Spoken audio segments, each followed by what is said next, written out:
Cette vidéo est sponsorisée par Nvidia. Découvrez en description comment aller plus loin avec l'IA, plus vite avec RTX. Donc pour ce portrait d'école 2024, nous avons choisi de donner la parole à Pierre Rocca, cofondateur, directeur de l'IDEM, parce que l'IDEM nous paraît être un projet porteur de valeurs et de caractéristiques tant au plan pédagogique que de ses implantations dans le sud de la France et en Espagne. Donc merci Pierre d'avoir accepté notre invitation. Peux-tu, pour commencer, nous faire un rapide historique de 97, date de création de l'IDEM à ce jour? Comment cette histoire s'est construite et où elle aboutit aujourd'hui? En 97, on a décidé avec Christine Rey de créer notre propre organisme de formation. On avait déjà tourné près d'une dizaine d'années sur d'autres organismes au niveau national. Et bien sûr, on voulait s'implanter, là on était à Perpignan, à côté de Perpignan.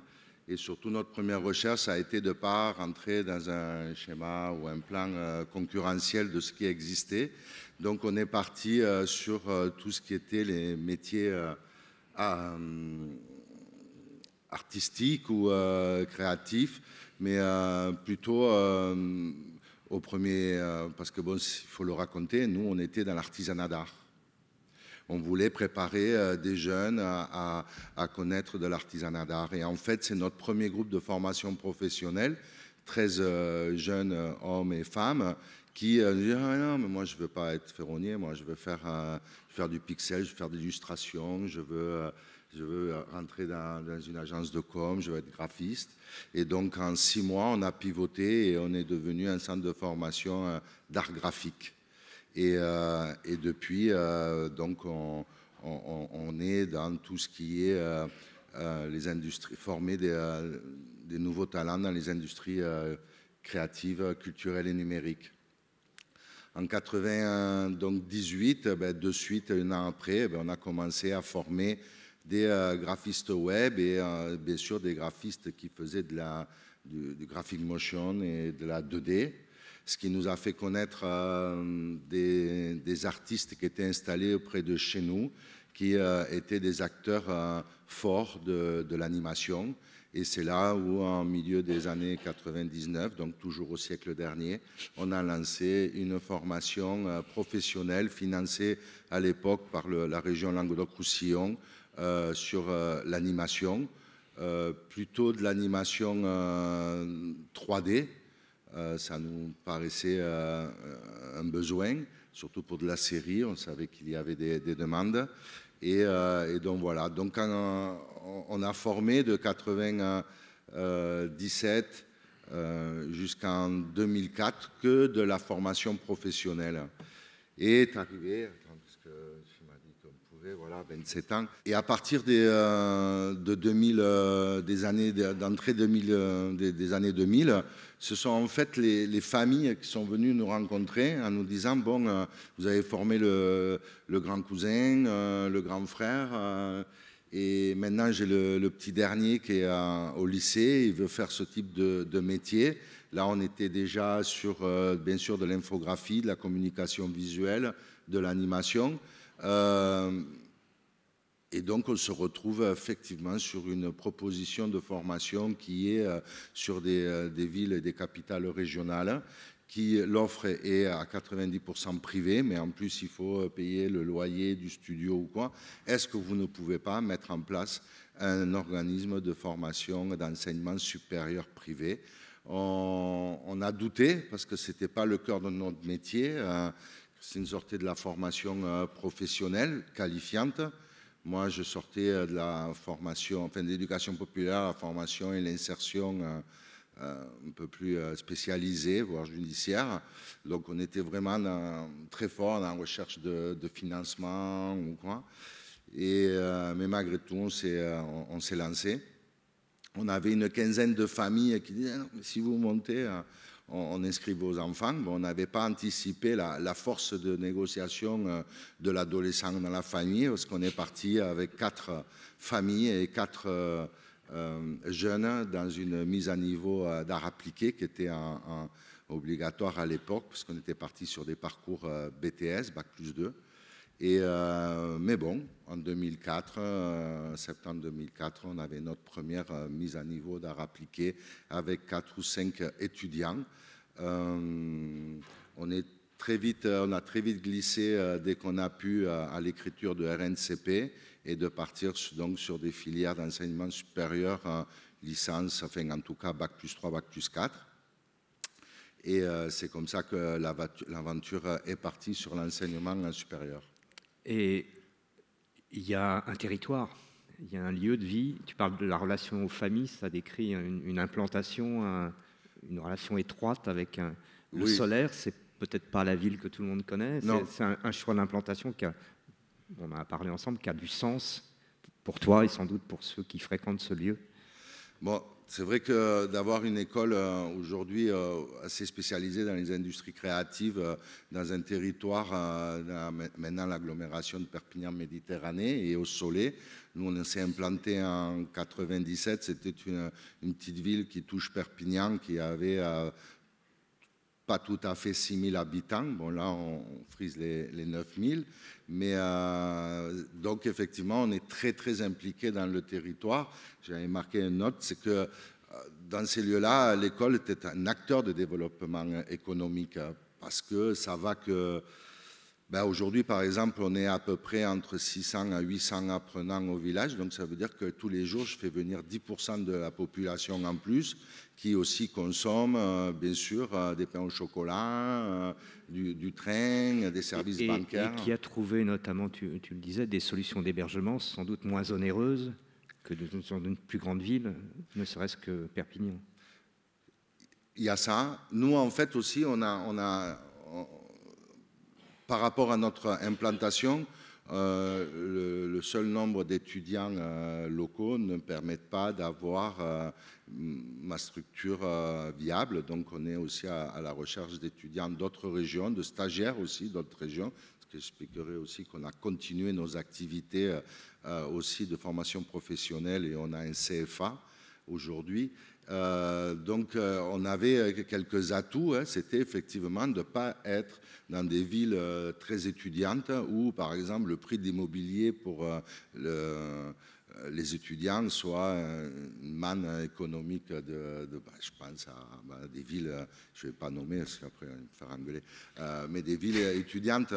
Moi, voilà, pour le prix d'un studio d'une certaine grande ville, il y a 2 étudiants, ils se prennent une villa avec piscine, moi, à Perpignan. Donc voilà. Après, j'ai un autre point super positif, c'est que si les peintres ont créé le fauvisme dans mon département, c'est qu'il y a quand même un rapport à la lumière qui est très particulier. Et pour faire de l'image, c'est plutôt sympa. J'ai rien contre, mais bon, là, je suis content. Ce matin, j'ai vu du ciel bleu. C'est vrai qu'à Perpignan et au bord de la Méditerranée, on a aussi un rapport de lumière, mais aussi des possibilités, parce que je fais de l'audiovisuel, de tournage à l'extérieur, qui est très important, 362 jours de soleil par an. Les 3 autres jours, c'est le jour de l'an, c'est les jours fériés du soleil. Et donc, voilà. On a compris qu'il fait bon y vivre. On a vu une photo juste avant du lieu, qui a l'air magnifique, qui, je sais, n'héberge pas que votre école. Là, il y a un projet... Pardon, j'ai dit une bêtise. Ça, ce que vous voyez, c'est l'école. D'accord. C'est adossé à d'autres... Oui, alors voilà. Là, on a mis en place... bon, je l'ai marqué, j'ai 8200 mètres carrés dédiés à la formation sur les 3 établissements donc... on va y venir. On va y venir. Et en fait, on est parti juste avant la pandémie sur un projet territorial de créer donc une cité digitale et de pouvoir s'appuyer autour de fonds ou régionaux ou de l'État sur justement la possibilité de la récupération d'anciennes friches industrielles. Bon, nous, le village, il était plutôt agro-industriel. Et aussi la revitalisation des centres-bourgs, ce qui a permis la commune du Soleil, avec donc des fonds d'État, des fonds régionaux, de l'agglomération, de pouvoir lever pour réaménager tout un quartier qui aujourd'hui s'appelle la Cité Digitale. Et dans cette Cité Digitale, bien sûr, il y a l'école.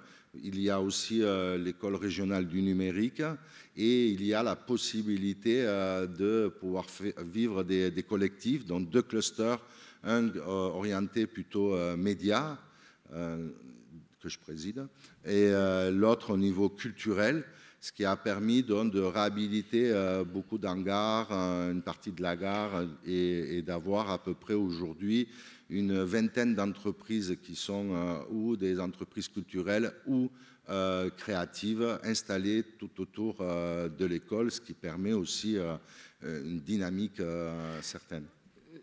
Moi, je comprends ça comme l'école ayant été le ferment de ce développement sur ce territoire. C'est ça aussi qu'on tenait à partager. Bien sûr, mais c'est en fait, moi c'est vrai que la situation a fait que l'école était un vecteur de dynamique avec des jeunes talents, des jeunes, des projets, et ça c'est super important, mais on n'a rien inventé. Hein.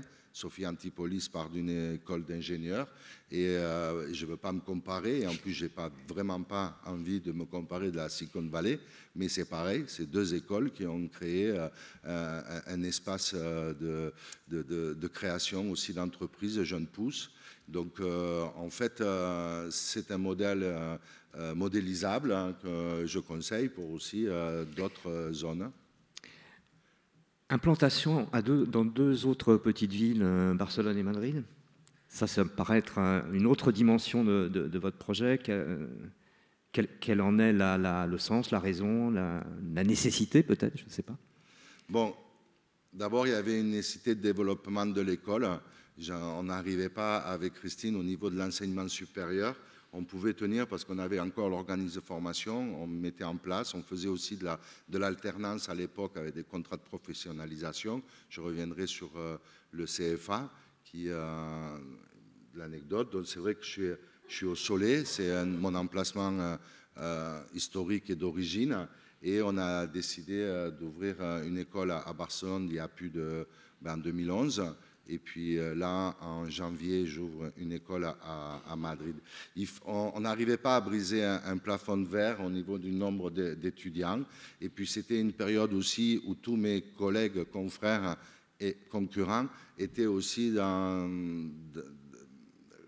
de couvrir et de mailler le territoire. Et c'était à l'époque où des écoles s'installaient dans 3 ou 4 capitales régionales, où bien sûr il y avait aussi une concurrence dans les salons où les jeunes pouvaient aussi se former auprès de leur propre région.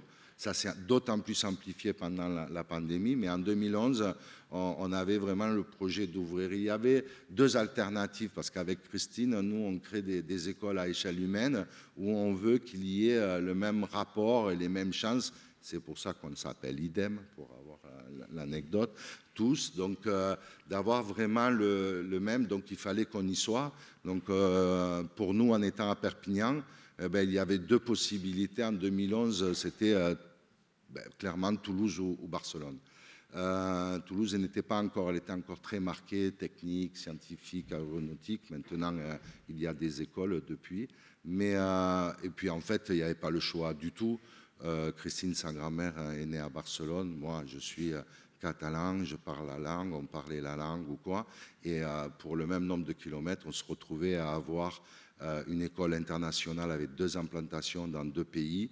Et bien, ça n'a pas raté. Hein. En 2010, j'avais 90 étudiants inscrits à IDEM-ES en France. En 2011, après l'ouverture de Barcelone, la même campagne de commercialisation, nous étions 160 à Perpignan. Ça veut dire que ça a boosté au niveau de la confiance, la marque l'IDEM. J'ai peur de faire tout ça un peu au pas de course, Pierre, mais là, comment vous tissez des liens entre ces 3 établissements? Enfin, 2 aujourd'hui et 3 demain. Bien sûr, c'est une même école. Et donc, c'est ce qu'on dit aux étudiants. Et les étudiants, bon, déjà, nous, on génère des allers-retours. Ils peuvent donc découvrir les différents campus, les différents profs. Et chaque étudiant sait qu'il peut aller étudier dans l'autre école en continuant tout à fait son parcours et son cursus. Il y avait l'intérêt de pouvoir justement glisser et que ça soit le même diplôme. Il y a quand même au niveau du rythme et de la programmation des petites différences culturelles.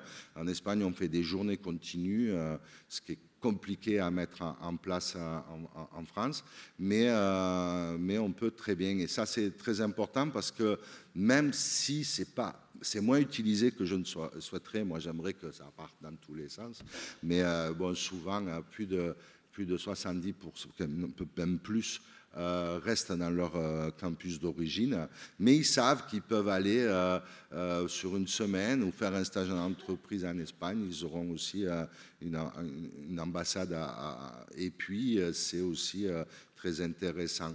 Moi, ce que je souhaitais aussi en ouvrant des écoles à l'étranger, c'est de mixer la culture dans les classes.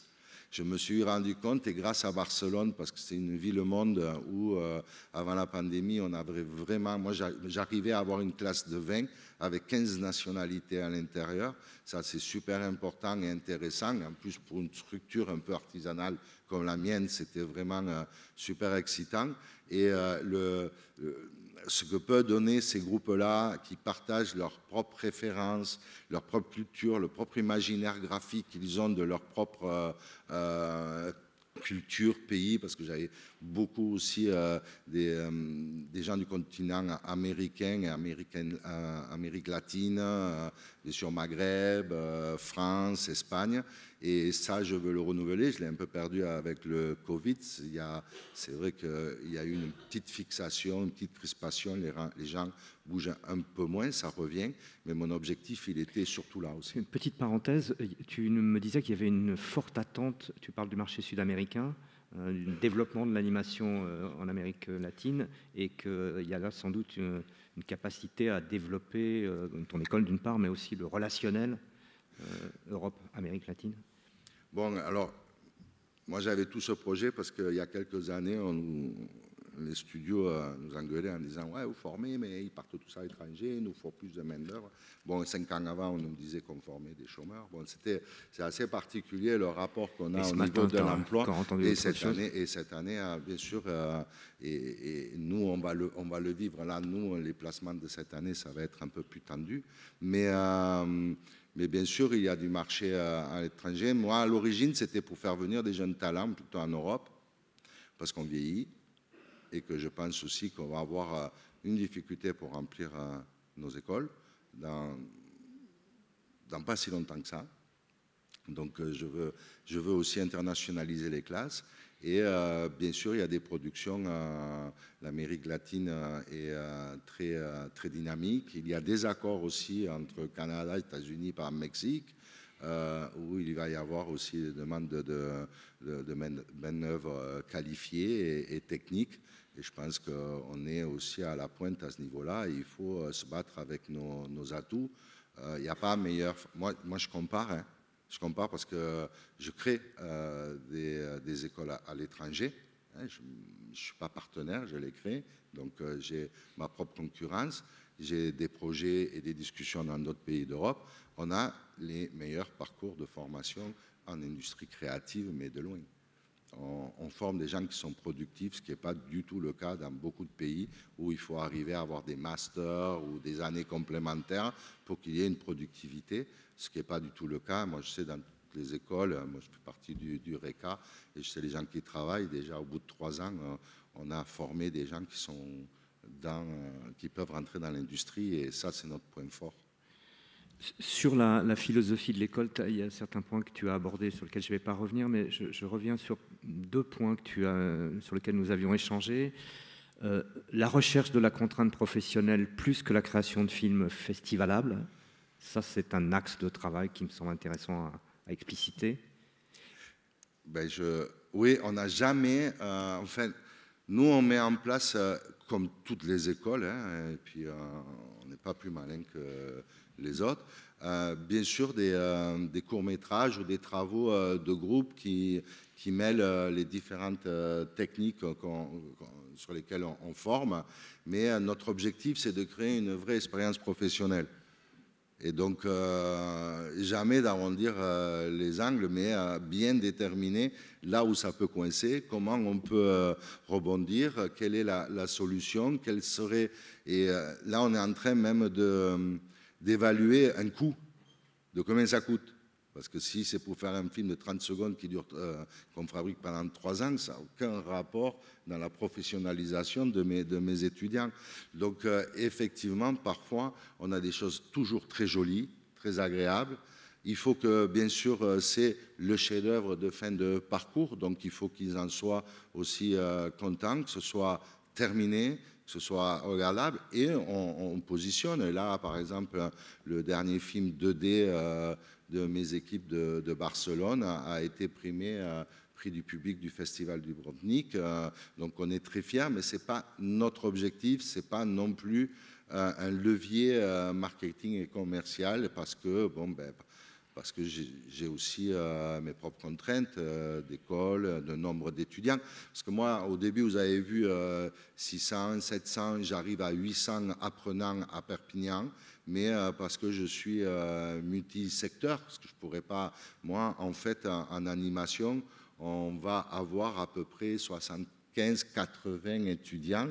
C'est pour ça aussi que je maintiens un taux de placement intéressant, parce que les 3 dernières années, ils se spécialisent, et j'ai quoi? J'ai entre 9 à 12 animateurs 2D, entre 9 et 12 animateurs 3D, et une dizaine de 3D généralistes. Donc c'est vrai que j'ai une souplesse de placement grâce à notre relation. Bon, je vous dis, je fais de l'animation depuis le siècle dernier, donc j'ai quelques collègues dans le secteur qui connaissent le travail qu'on fait.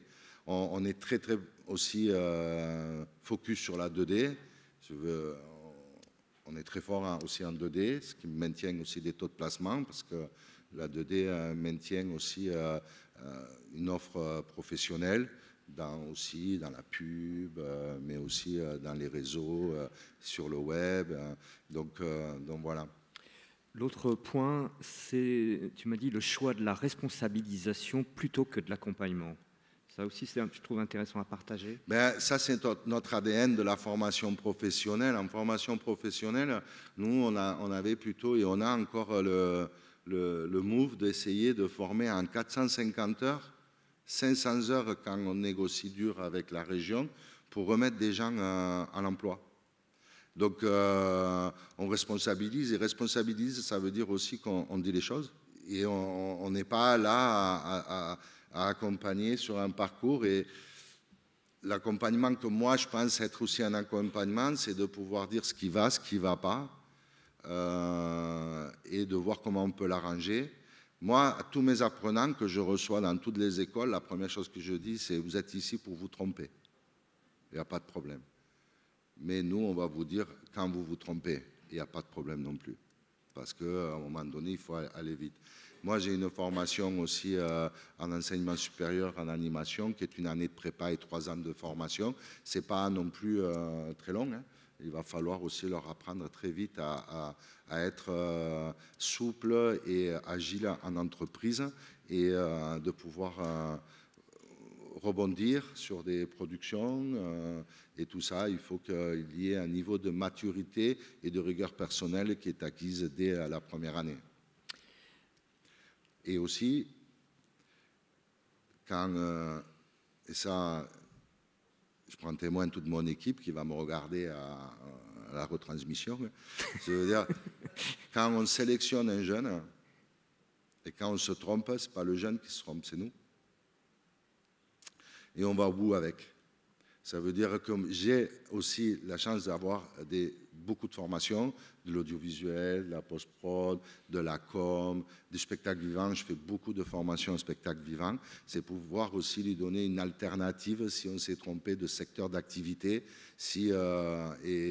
Mais on va au bout.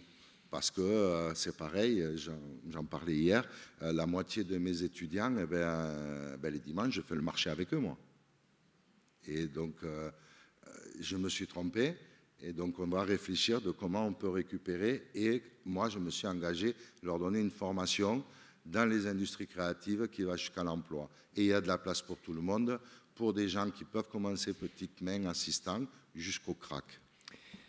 Voilà, je crois que j'ai le sentiment que tu as transmis l'esprit dans lequel vous travaillez. C'est ce qui nous importait à Véronique et moi. Tu as un film, pardon, tu avais plein de slides, je suis désolé.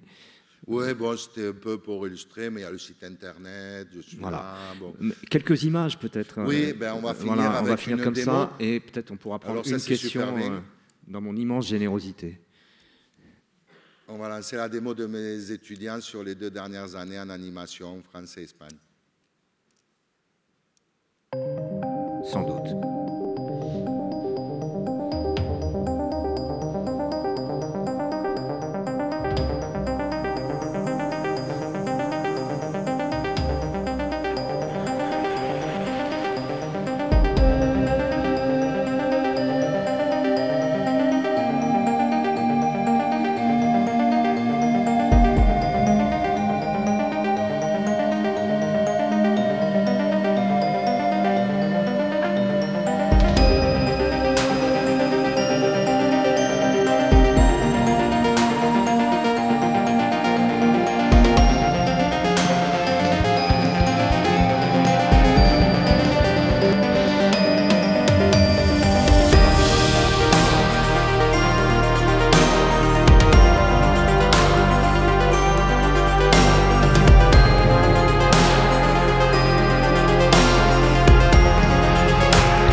Merci. Merci pour eux.